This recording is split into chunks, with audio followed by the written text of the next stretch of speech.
Hi friends, എല്ലാവർക്കും നമസ്കാരം. ഇന്നത്തെ വീഡിയോയിൽ 3 മ്യൂച്വൽ ഫണ്ടുകളെ പറ്റിയാണ് പറയുന്നത്. നമ്മൾ ഈ മ്യൂച്വൽ ഫണ്ടുകളെ പറ്റി പറയാനുള്ള പ്രധാനപ്പെട്ട കാരണം, പുതിയതായിട്ട് ഷെയർ മാർക്കറ്റിലേക്ക് വരുന്ന ബിഗിനേഴ്സ് ഷെയർ മാർക്കറ്റിൽ ഇക്വിറ്റി ഫണ്ടുകൾ മേടിച്ചിട്ട് അല്ലെങ്കിൽ ഇക്വിറ്റി ഷെയറുകൾ മേടിച്ചിട്ട് ട്രാപ്പ് ആകുന്ന ഒരു സംഭവം ഒരുപാട് റീസെൻ്റ്ലി ആയിട്ട് ഉണ്ടാകുന്നുണ്ട്.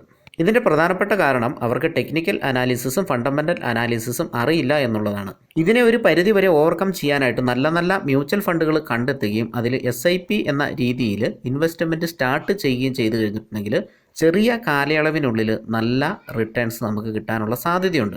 നല്ല രീതിയിൽ ഇൻവെസ്റ്റ്മെൻറ്റ് ചെയ്യണം എന്ന് ആഗ്രഹിക്കുന്ന ഏതൊരാൾക്കും ഒഴിച്ചുകൂടാനാവാത്ത ഒരു മേഖലയാണ് ഷെയർ മാർക്കറ്റും അതുപോലെ തന്നെ മ്യൂച്വൽ ഫണ്ടും. ഷെയർ മാർക്കറ്റിൽ ഇൻവെസ്റ്റ് ചെയ്യാൻ വളരെയധികം നോളജ് ആവശ്യമായതുകൊണ്ട് ഈ സംഭവങ്ങളൊന്നും നമുക്ക് ഈസി ആയിട്ട് അച്ചീവ് ചെയ്യാൻ പറ്റാത്തതുകൊണ്ടും മിക്കവരും തിരഞ്ഞെടുക്കുന്ന മേഖലയാണ് മ്യൂച്വൽ ഫണ്ടിൽ ഇൻവെസ്റ്റ് ചെയ്യുക എന്നുള്ളത്.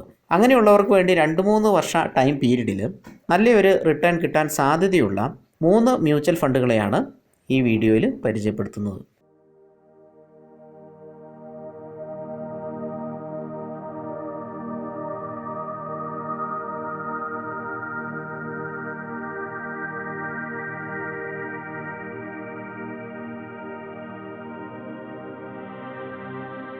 SIP എന്ന രീതിയിൽ ഇൻവെസ്റ്റ് ചെയ്യാം. മാസം 1000 രൂപ വെച്ചും നമുക്ക് ഇതിൽ ഇൻവെസ്റ്റ് ചെയ്യാം. എന്നാൽ പോലും നല്ല റിട്ടേൺ കിട്ടാനുള്ള സാധ്യതയുണ്ട്. അതിനുള്ള പ്രധാനപ്പെട്ട കാരണം, കോവിഡിൻ്റെ ഈ ക്രാഷ് മൂലം മാർക്കറ്റ് വളരെയധികം ഇടിഞ്ഞപ്പോൾ വളരെ നല്ല കമ്പനികളുടെ ഷെയർ പ്രൈസുകളിലും വലിയ ഇടിവ് നമുക്ക് കാണാനായി.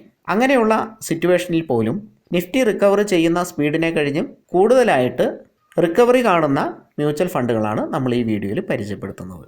വിപണി പ്രതിസന്ധിയിലാണെങ്കിലും ഇക്വിറ്റി മ്യൂച്വൽ ഫണ്ടുകളിലേക്കുള്ള ഒഴുക്ക് തടസ്സമില്ലാതെ തുടരുന്നുണ്ട്. വരുന്ന 2-3 വർഷ കാലയളവുകളിൽ നല്ല റിട്ടേൺ കിട്ടാൻ സാധ്യതയുള്ള SIP മ്യൂച്വൽ ഫണ്ട് സ്കീമുകളെ നമുക്ക് ഈ വീഡിയോയിൽ പരിചയപ്പെടാം. Mirae asset emerging blue chip fund.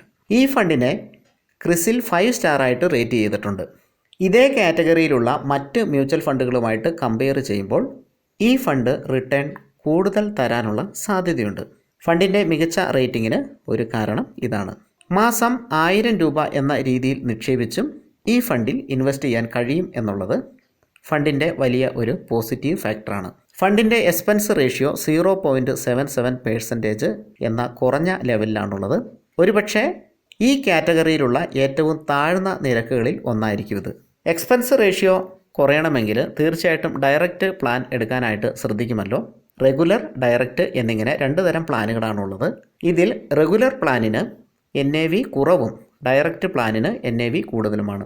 കൂടുതൽ മാസങ്ങളിലേക്ക് ഇൻവെസ്റ്റ് ചെയ്യാൻ താല്പര്യം ഉള്ളവർക്ക് NAV കുറച്ച് കൂടുതലാണെങ്കിലും ഡയറക്റ്റ് പ്ലാന് എടുക്കുന്നതാണ് നല്ലത്. കാരണം അതിന് എക്സ്പെൻസ് റേഷ്യോ കുറവായിരിക്കും. ഈ ഫണ്ട് മാനേജ് ചെയ്യുന്ന അസറ്റ് മാനേജ്മെൻറ്റ് കമ്പനിയുടെ ലിങ്ക് ഡിസ്ക്രിപ്ഷനിൽ കൊടുത്തിട്ടുണ്ട്. അതിൽ വിശദമായിട്ട് ചെക്ക് ചെയ്ത് എക്സ്പെൻസ് റേഷ്യോയും എക്സിറ്റ് ലോഡും ഒക്കെ കണ്ടെത്തി നിക്ഷേപം തുടങ്ങാവുന്നതാണ്. ഫണ്ടിൻ്റെ പോർട്ട്ഫോളിയോയിലുള്ള മികച്ച കമ്പനികൾ HDFC bank, Reliance industries, ICIC bank, axis bank എന്നിവയാണ്. ഏറ്റവും പ്രധാനപ്പെട്ട വളരെ കുറച്ച് കമ്പനികളുടെ പേരുകളെ ഞാനിവിടെ പറഞ്ഞിട്ടുള്ളൂ. പോർട്ട്ഫോളിയോയിലുള്ള മറ്റ് മുഴുവൻ കമ്പനികളെക്കുറിച്ചും അറിയാനായിട്ട് വെബ്സൈറ്റ് സന്ദർശിക്കുമല്ലോ. Exit load 1%. ഇൻവെസ്റ്റ് ചെയ്ത തുക 12 മാസത്തിനുള്ളിൽ പിൻവലിച്ചാൽ മാത്രമേ എക്സിറ്റ് ലോഡുള്ളൂ. 12 മാസം കഴിഞ്ഞാൽ എക്സിറ്റ് ലോഡ് ഇല്ല. അതുപോലെ തന്നെ എൻട്രി ലോഡും ഇല്ല. 3 രീതിയിൽ ഈ ഫണ്ടിൽ ഇൻവെസ്റ്റ് ചെയ്യാൻ പറ്റും: SIP, SWP, STP. എന്താണ് SIP? സിസ്റ്റമാറ്റിക് ഇൻവെസ്റ്റ്മെൻറ്റ് പ്ലാൻ എന്നറിയപ്പെടുന്ന SIP ഡിസിപ്ലിനായിട്ട് ഇൻവെസ്റ്റ് ചെയ്യാനുള്ള ഒരു മെത്തേഡാണ്. എല്ലാ മാസവും പ്രീ ഡിഫൈൻഡ് ആയിട്ടുള്ള തീയതികളിൽ ഒരു ഫിക്സ്ഡ് എമൗണ്ട് സ്ഥിരമായിട്ട് നിക്ഷേപിക്കുന്ന രീതിയാണ് SIP. ഫണ്ടിൻ്റെ കയറ്റിറക്കങ്ങൾ ഇവിടെ നമ്മൾ കൺസിഡർ ചെയ്യുന്നില്ല. അടുത്തതായിട്ട് SWP, അതായത് സിസ്റ്റമാറ്റിക് വിഡ്രോവൽ പ്ലാൻ എന്താണെന്ന് നോക്കാം. ജോലിയുള്ളവരെ സംബന്ധിച്ചിടത്തോളം അവർക്ക് ഇൻവെസ്റ്റ് ചെയ്യാൻ പറ്റിയ ഒരു പ്ലാനാണ് SWP.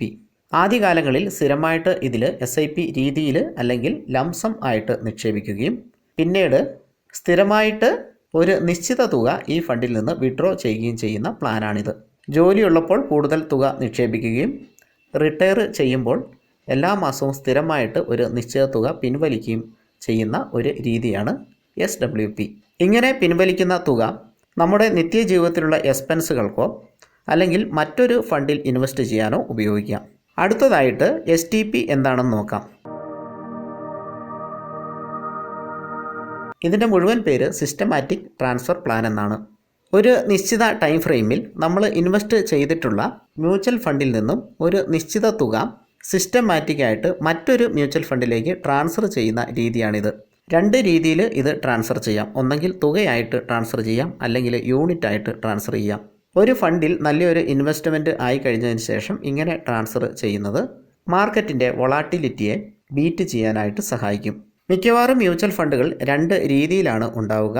ഒന്ന് ഗ്രോത്ത് ഫണ്ടും, രണ്ട് ഡിവിഡൻഡ് ഫണ്ടും. അതായത് മ്യൂച്വൽ ഫണ്ടുകളിൽ നിന്ന് കിട്ടുന്ന റിട്ടേൺ വർഷത്തിൽ ഒരിക്കലോ 6 മാസം കൂടുമ്പോഴോ അല്ലെങ്കിൽ 3 മാസം കൂടുമ്പോഴോ അതുമല്ല എങ്കിൽ 1 മാസം കൂടുമ്പോഴോ ഇൻവെസ്റ്റേഴ്സിന് കൊടുക്കുന്ന രീതിയാണ് ഡിവിഡൻഡ് ഫണ്ട്. ഗ്രോത്ത് ഫണ്ട് എന്ന് വെച്ചാൽ ഇങ്ങനെ കിട്ടുന്ന ഡിവിഡൻഡ് ഇൻവെസ്റ്റേഴ്സിന് കൊടുക്കാതെ വീണ്ടും അതേ മ്യൂച്വൽ ഫണ്ടിൽ തന്നെ ഇൻവെസ്റ്റ് ചെയ്യുന്ന രീതിയാണ് ഗ്രോത്ത് ഫണ്ട്.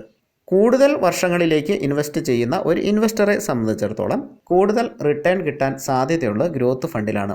അതിനുള്ള കാരണം കാലാകാലങ്ങളായി കിട്ടുന്ന ചെറിയ റിട്ടേണുകളും നമ്മൾ ഈ ഫണ്ടിൽ വീണ്ടും ഇൻവെസ്റ്റ് ചെയ്യുന്നതുകൊണ്ട് അങ്ങനെ കിട്ടുന്ന ബെനിഫിറ്റും കൂടെ കൂട്ടുമ്പോൾ വലിയ റിട്ടേൺ സാധ്യതയാണ് ഗ്രോത്ത് ഫണ്ടിലുള്ളത്. റിസ്ക് റേഷ്യോ മോഡറേറ്റ്ലി ഹൈ ആണ്. അത് നമ്മൾ ഈ പറയുന്ന 3 ഫണ്ടുകളിലും ഏകദേശം അങ്ങനെ തന്നെയാണ്. കാരണം ഈ ഫണ്ടുകളെല്ലാം നിക്ഷേപിക്കുന്നത് ഷെയർ മാർക്കറ്റിലെ ഇക്വിറ്റീസിലാണ്. എല്ലാ ഫണ്ടുകളും നിക്ഷേപിക്കുന്നത് ലാർജ് ക്യാപ്പ് കമ്പനികളിലും അതുപോലെ തന്നെ മിഡ് ക്യാപ്പ് കമ്പനികളിലുമാണ്. ഈ 3 ഫണ്ടുകളും സ്മോൾ ക്യാപ്പ് കമ്പനികളെ പാടെ ഒഴിവാക്കിയിട്ടുണ്ട്. അത് റിസ്ക് കുറയ്ക്കാനുള്ള ഒരു മെയിൻ ഫാക്ടറാണ്.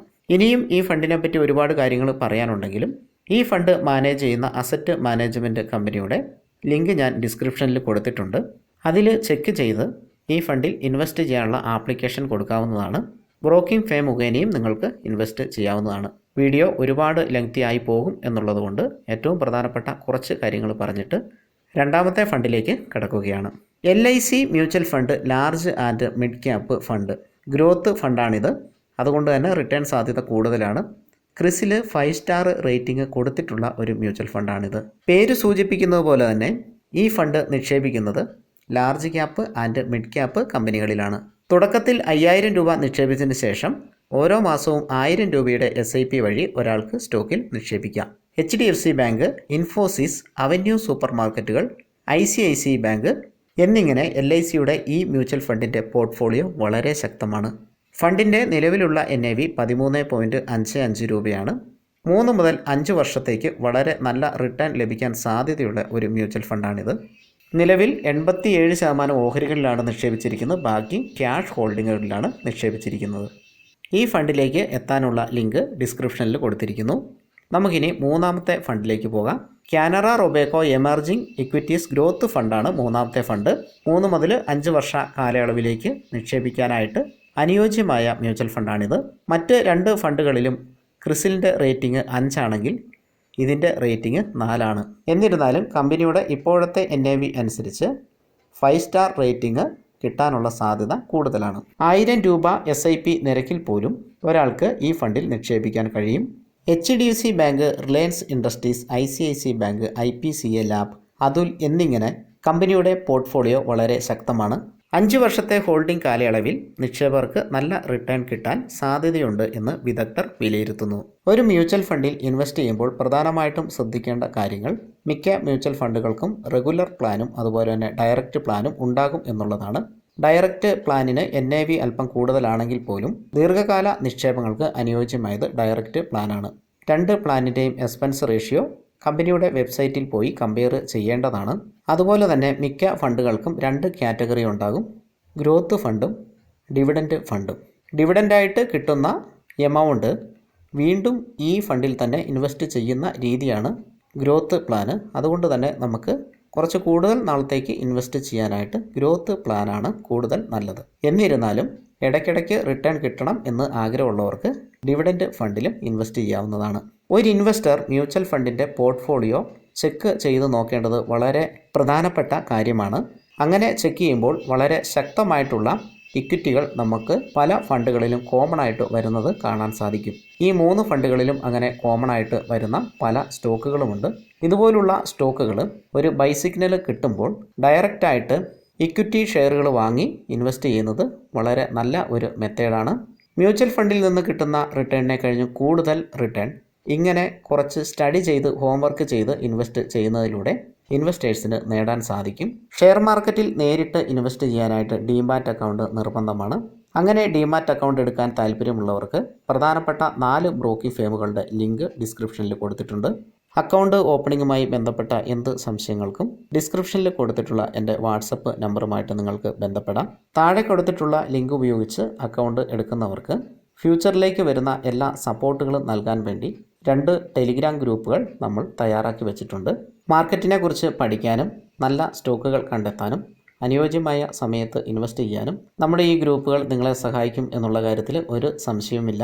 നിലവിൽ അക്കൗണ്ട് എടുത്തിട്ടുള്ള ആൾക്കാർക്കായിട്ട് മറ്റ് 2 ടെലിഗ്രാം ഗ്രൂപ്പുകളും ആ 2 ഗ്രൂപ്പുകളുടെയും ലിങ്ക് ഡിസ്ക്രിപ്ഷനിൽ കൊടുത്തിട്ടുണ്ട്. അതുകൂടാതെ നമ്മുടെ ലിങ്ക് ഉപയോഗിച്ച് അക്കൗണ്ട് എടുത്തവർ നമ്മുടെ പ്രൈവറ്റ് ഗ്രൂപ്പിൽ ആഡാകാത്ത ആൾക്കാരായിട്ട് ഇനിയുമുണ്ട്. അങ്ങനെയുള്ളവർക്ക് താഴെ കൊടുത്തിരിക്കുന്ന എൻ്റെ വാട്സപ്പ് നമ്പറിൽ നിങ്ങളുടെ ക്ലയൻറ്റ് കോഡ് അയച്ചു തരികയാണെങ്കിൽ തീർച്ചയായിട്ടും നമ്മുടെ പ്രൈവറ്റ് ടെലിഗ്രാം ഗ്രൂപ്പിൽ ആഡ് ചെയ്യുന്നതാണ്. എല്ലാവർക്കും ഒരു നല്ല ഇൻവെസ്റ്റ്മെൻറ്റ് ആശംസിച്ചുകൊണ്ട് അടുത്ത വീഡിയോയിൽ വീണ്ടും വരാം. Thank you for watching.